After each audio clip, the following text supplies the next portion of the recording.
आपण पाहत आहात जनहित प्रवर्तक वृत्तवाहिनी सिटी लाईन न्यूज. पाहत रहा. नमस्कार, मी Rupali Bhalerao. City line news या यूट्यूब मराठी चॅनलवर मी तुम्हा सर्वांचे खूप खूप मनापासून स्वागत करते. आजची कविता बालपणाच्या एका अद्भुत रम्य विश्वात घेऊन जाणारी आहे.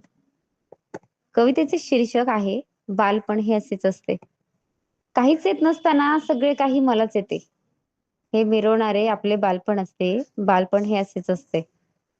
थोडे हसरे, थोडे रडके, कटूर मधुर आठवणींचे गोड पेटारे असते.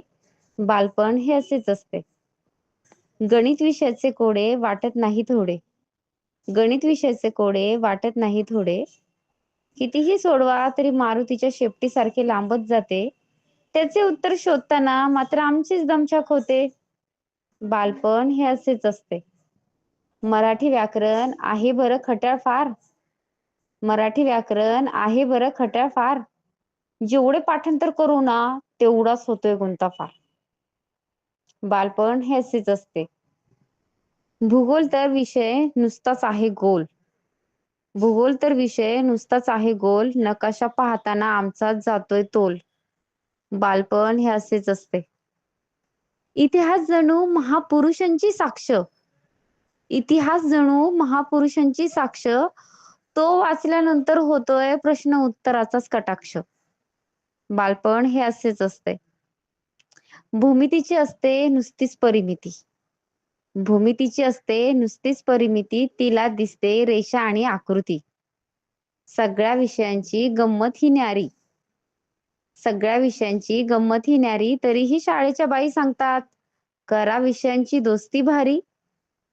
मैदानावर उभे असते बालपण. जिंकण्यापेक्षा श्रेष्ठ असते शोधणारे क्षण.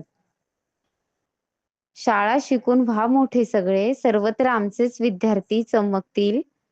फेडतील समाजाचे पांग हे सगळे. बालपण हे असेच असते. धन्यवाद प्रेक्षकांनो. कविता कशी वाटली हे आवर्जून सांगा. तोपर्यंत पुन्हा भेटूया पुढच्या कवितेमध्ये. धन्यवाद. लोकांसाठी, लोकक्रांतीसाठी जनहित प्रवर्तक बनलेले निर्भीड, निपक्षपाती web portal, YouTube channel city line news like करा, कमेंट करा, सबस्क्राईब करा, बेल आयकॉनवर दाबून शेअर करायला विसरू नका.